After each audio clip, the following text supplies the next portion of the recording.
Welcome to another episode of Rebel Therapy Podcast. I'm your host, Katie. And I am your other host, Michelle. Welcome. And we have another amazing guest today, Maria J. Cruz, all the way from Vancouver, where it's early for her. Thank you very much, Maria, for showing up. Soonish, but yes. All right, amazing. In full transparency, I have to say that I have been lucky enough to be good friends with Maria for 30 years, I think it's been. Oh my gosh, long time, since first year university. So it's a real treat for me to have you here. Thank you very much for joining, Maria. Thanks.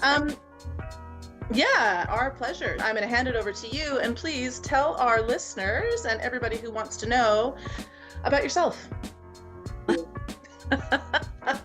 as I am hashtagging all my political posts recently, I'm an artist, I'm an educator, and I'm an ally.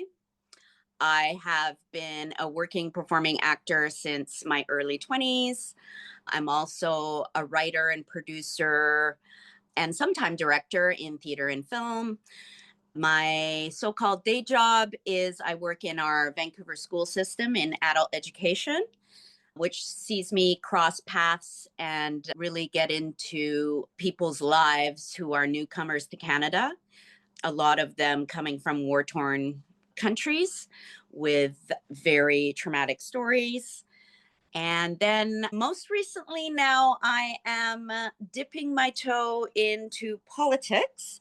I'll be running for a seat on City Council with our most left-leaning, oldest municipal political party here in Vancouver. I'm very excited about that.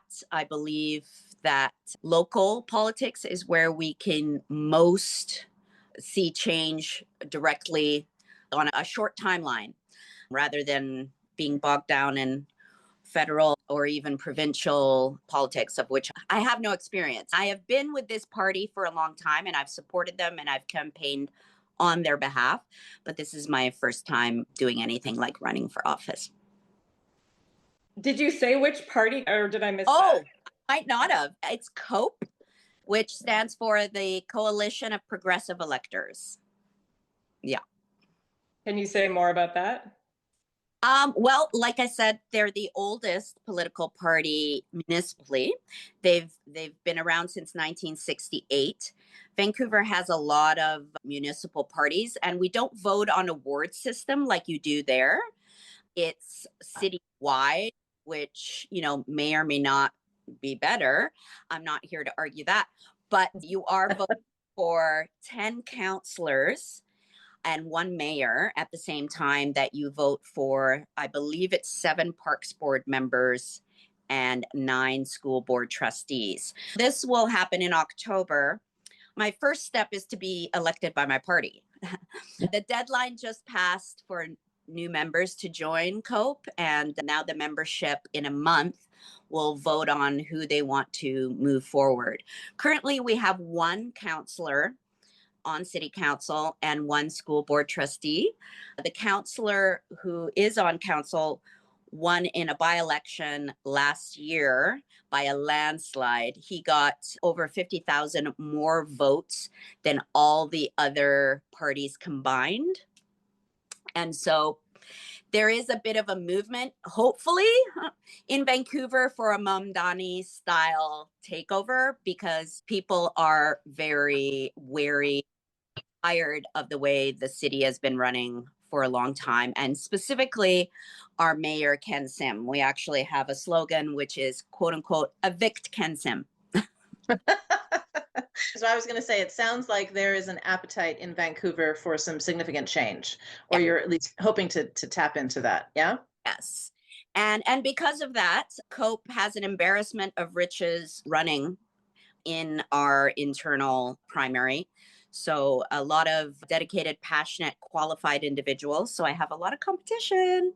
That's kind of a good thing for Yes. us as a community, challenging for you. But so so you've done so many different things. You continually do so many amazing creative things. And I know what I'm talking about because I've known you for a while, which is awesome. So you're always kind of reinventing yourself. Is that a fair statement? So you know what, I'm going to take it back. It's not that you reinvent yourself. I wouldn't say. It's more that you keep adding new facets to the way you're showing up in the world. Is that a more accurate way to say it, probably? Yeah, I would say so. Yeah.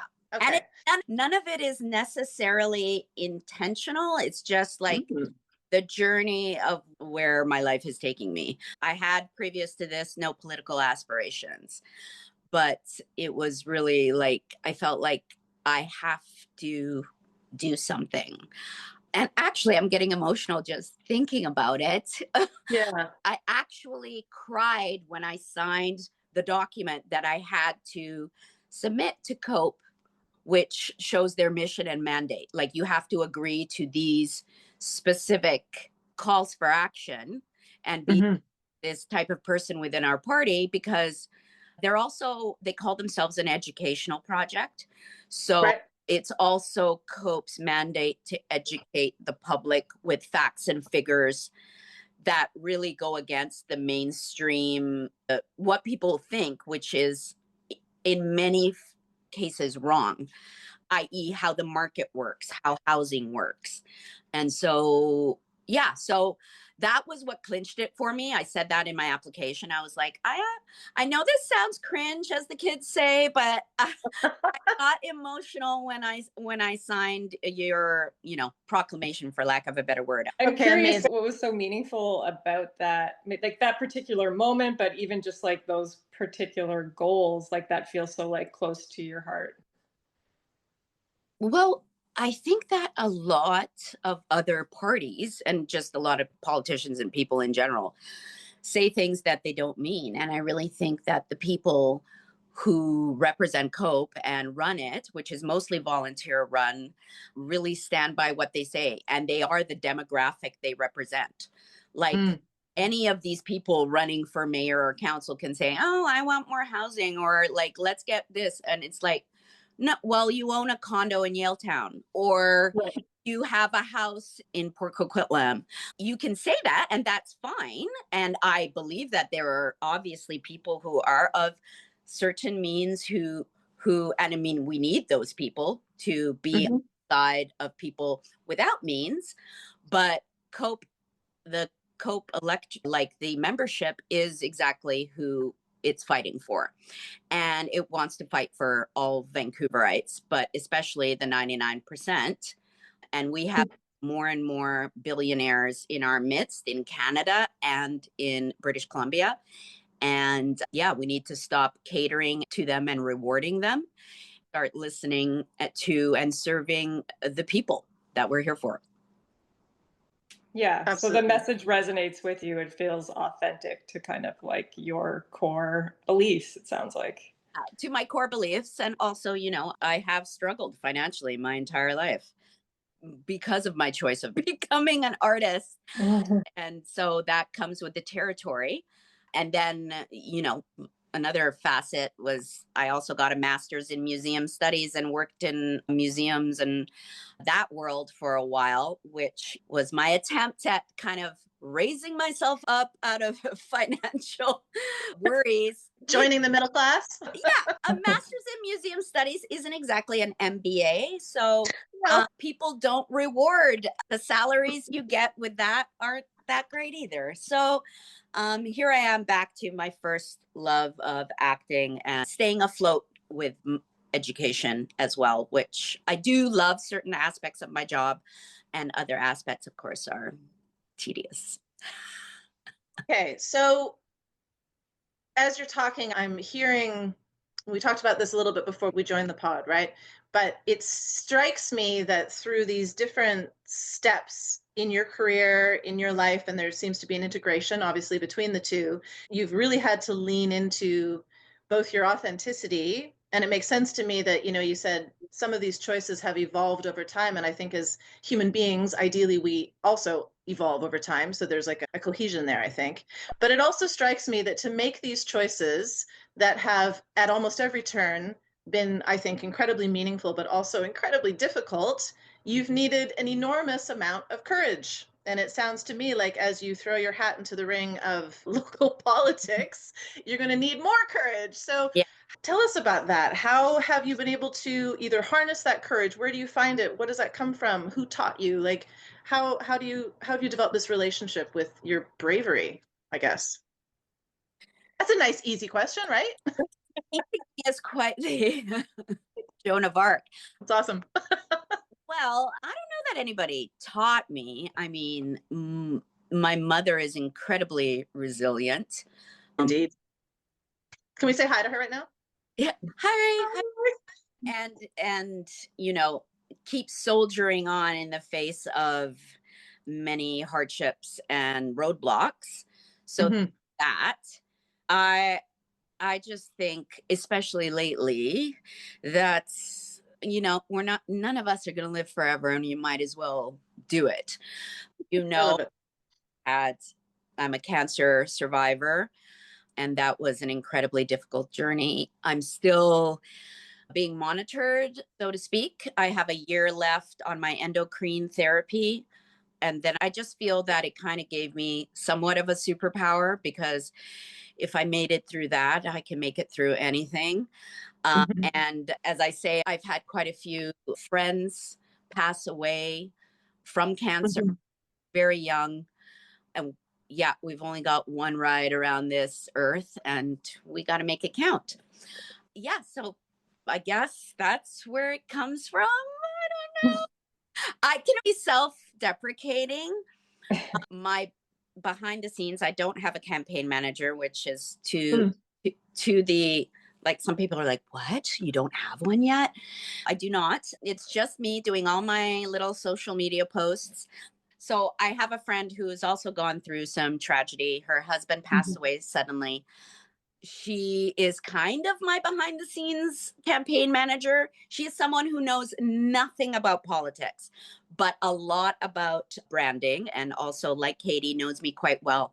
And she was like, no, when I was doing my application, she said, no, you've done a lot. She's like, you have to list everything you have done and been a part of. You don't realize how, as she likes to say it, A-list you are. You just need to write it all down. And I was like, oh, right. And then once I got everything down and saw, like, I've had these different lives, and I was like, you know what? I am A-list. I was like, they have no idea. And when I had my second interview with COPE, because I had to go through a vetting process, they commented, they're like, your resume is amazing. And I don't often get that validation, you know, because of my circumstances in life. Then I was like, oh yeah, you're right. My resume is amazing. You'd be lucky to have me represent COPE and to be on city council. So yeah.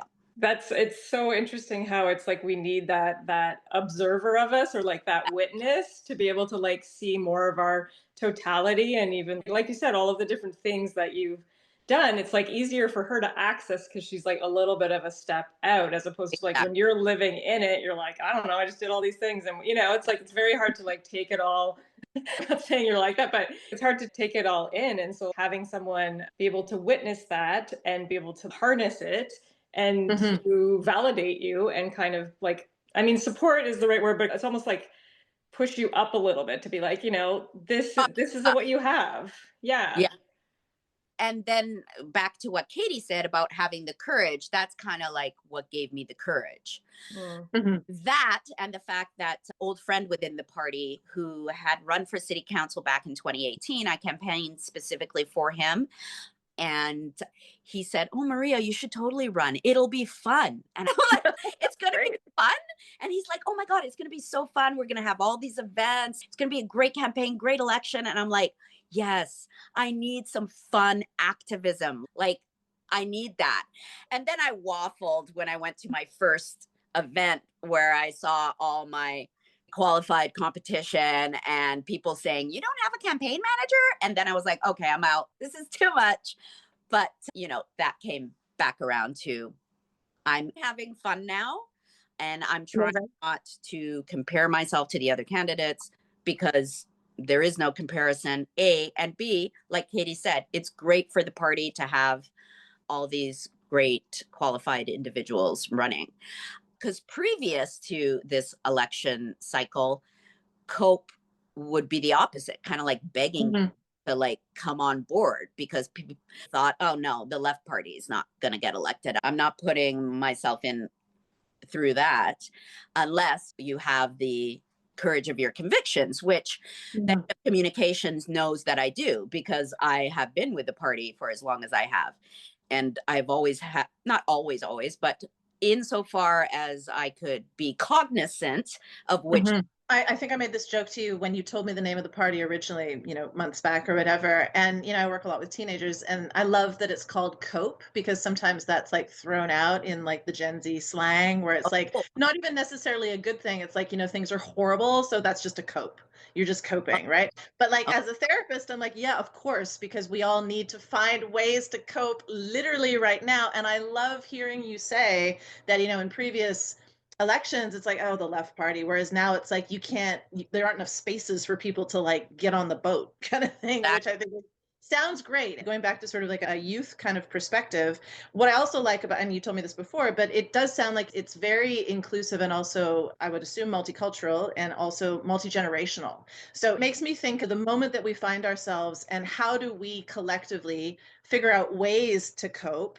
And it strikes me that being part of a community, either what you're doing, it sounds to me like you're simultaneously joining a community, but also trying to create one. And I can't think of anything more meaningful in this moment. And I wanted to ask you what your thoughts were about that. Well, it's very much so that, since the pandemic and since my journey with cancer, I've been looking for a meaningful community.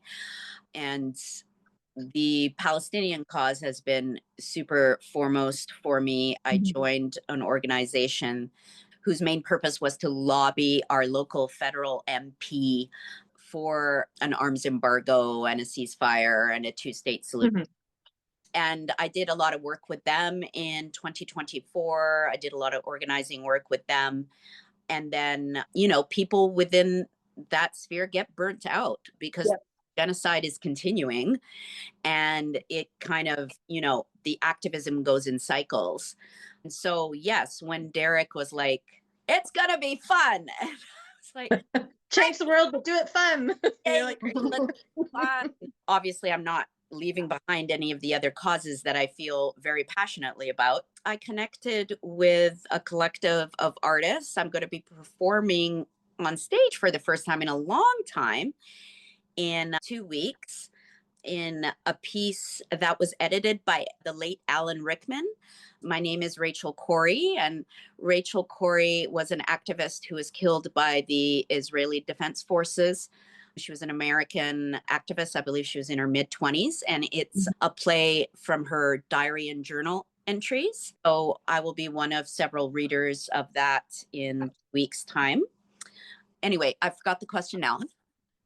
The importance of community building and also being part of one. So I was very much so this winter. I spent 4 months in Portugal thinking of moving there. And then when I came back, and I was like, I think I need to be in Vancouver for a while still. Not feasible for many different reasons for me to relocate permanently. And I said, but I'm not satisfied just going through my day-to-day. I have to do something. Started going to COPE events back in, I think it was the beginning of November was my first event back. When I saw the call out, which was, I think, just before Christmas or just after Christmas, where they were looking for people, I was like, oh, yeah, okay. And like I said, I waffled for a couple of months before the deadline, before fully committing. And now I have a month knowing that at the end of this month, I may not be one of their chosen candidates, but I am committed to still contributing to the party. And I am finding community in that, because it's amazing. Every other week, they have an event called Left Wings. So it's wing night at a particular pub, and you come and talk leftist politics.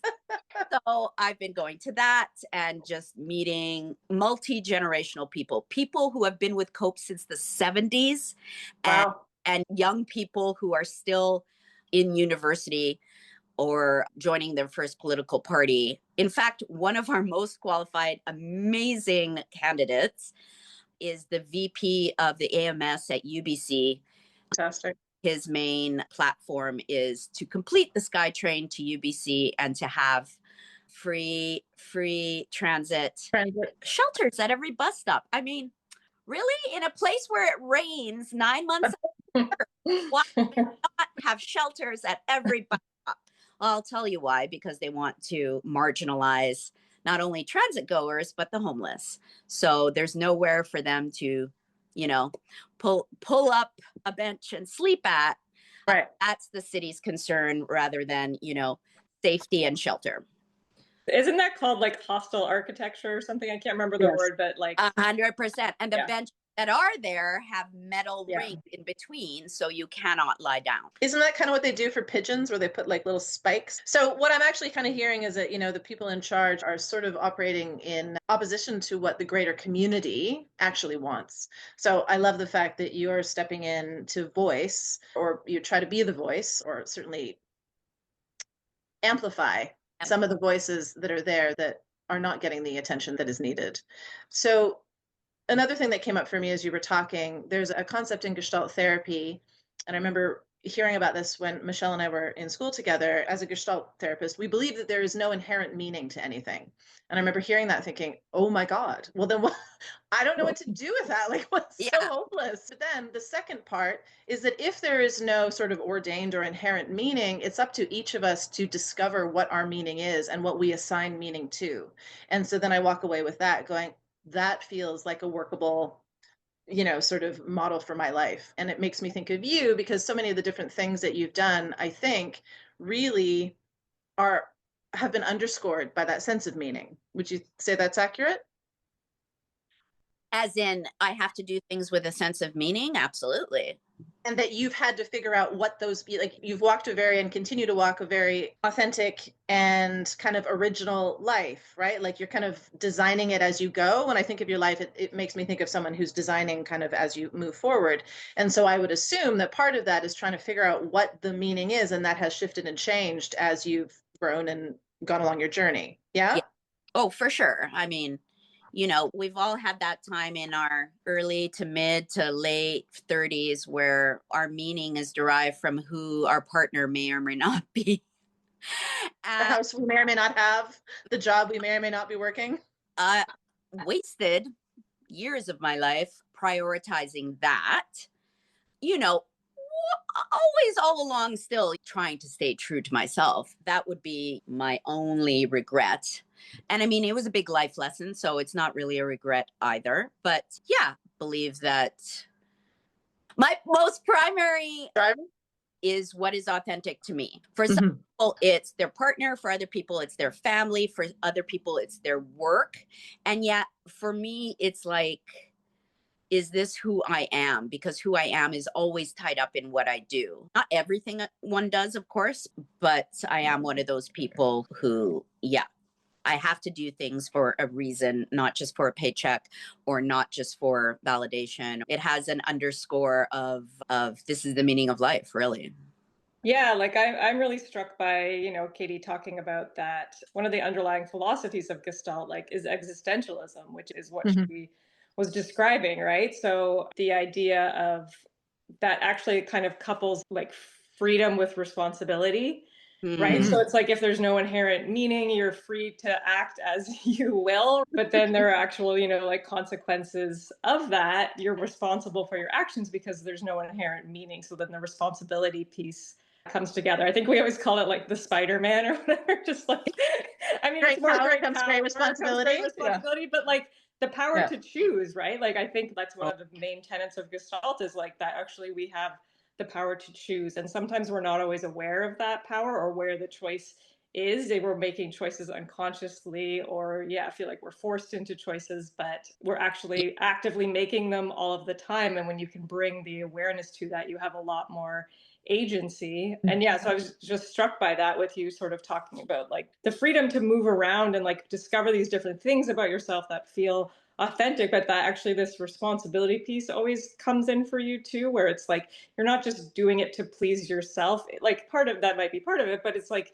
you also want to like connect, you also want community. Like it sounds like you're very people motivated in terms of liking being around people and talking to people and like knowing their stories. And does that feel true?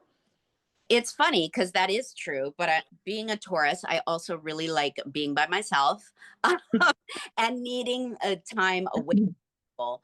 I'm a people person. Like, I'm either all in or all out. I'm an introverted extrovert.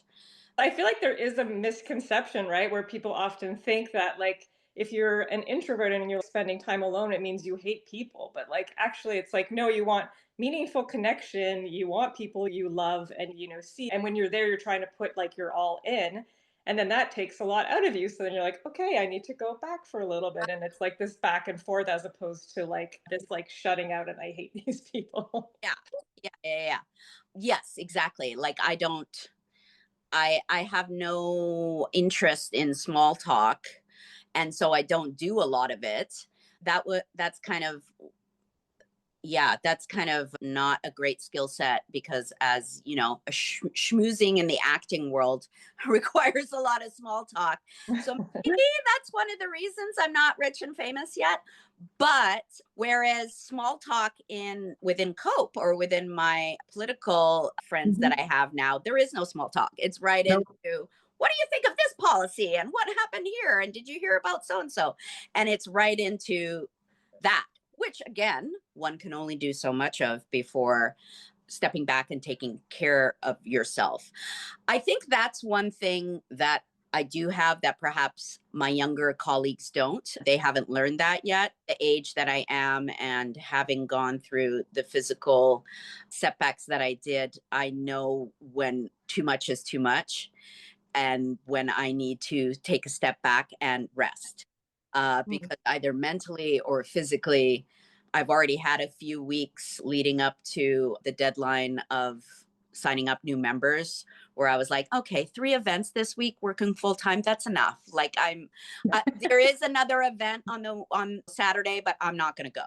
Yeah. Like the wisdom to know when you're getting close to your capacity. And maybe in the past when you would have like pushed yourself over capacity and then you have to maybe recover longer or like the side effects of that are worse. It's like you actually can feel that line now. And it's like, I don't want to step over it. Like I'm going to pull back and I can do what I want and I don't have to do everything. Yeah, exactly. But I would also say that sort of ties back into what you were saying about responsibility, Michelle, because I'll say to clients all the time, your first responsibility is to yourself. Because I'll speak for myself, if I am not taking care to keep myself intact, then it doesn't matter how passionate I am about various causes or service or whatever else it is, I can't be effective as a friend or a politician or a parent or as a therapist even, if I haven't also taken care of myself. So that's what I'm kind of hearing you say. For maximum efficiency or sustainability or whatever else, you also have to know kind of what those limits are and know where to stop and where to move forward, where to pull back a little bit so that you can keep going overall. Nodding. Yes. Nodding. Love it. Love it. All right. Well, is there anything else that you want to share with our audience? Anything that feels like we haven't touched on that you'd like people to know? Oh, I don't know. Take a second to think about it. Yeah. Yeah, really. Go. No. I mean, I believe this, this is your product. Okay, So I got a question. Can I ask you a question? You can decline to answer it if you don't want to. Okay. So we've talked a lot about sort of like the journey of your life so far and all these amazing things that you've done and the growth and everything else, which I think is amazing. Is there any advice that you would give to your younger self, knowing what you know now? Oh, just in general to just do it. Nike. I love it. I mean, Nike aside, don't associate me with Nike. No. Just the thing that you're really, really afraid of, you should absolutely do it. That would be my only advice for my younger self. I feel like we've talked about that before, but the idea of like when you are really scared of something or scared of doing something, it actually probably means it's really meaningful for you. Otherwise, there wouldn't be that much charge like attached to it. There wouldn't be that much emotion, right? So it's like you're saying kind of like do what you can to then like push through to make sure you actually do the thing, as opposed to kind of shrink back from that fear. Right. Yeah. Well, I mean, I think, even right now today that I think, oh, you're too chicken shit to do that. How come you didn't do that? How come you didn't talk to that person? How come you didn't go to that thing? How come you didn't? And again, I circle back to what my behind the scenes campaign manager said. You've done a lot. Like, you don't have to do everything, and to maybe give myself credit for the things that I have accomplished, which is extremely difficult for women in general. I'm just trying to do that more these days. Yeah, like the wisdom to know when you've done enough. Mm-hmm. Yeah. And to value what you have done, I think, is the other piece of that. All right. Well, Maria, it's been amazing having you on. Thank you so much. Thank you. And before we end, where can people find you? If people want to know more about you, or if they live in Vancouver, if they want to support your campaign, where can they find you? Vancouver, please go to the COPE website and you can donate to my campaign. On social media, I'm best and most active on Instagram, and it's Maria J. Cruz, or at Muse Cruz. That's Muse as in I am your muse, and CRUZ on Instagram. Amazing. And I will put all that information in the show notes as well for people who need a second. All right. Well, thank you so much, Maria. It's been such a pleasure. Thank you. And good luck. Good luck with your campaign.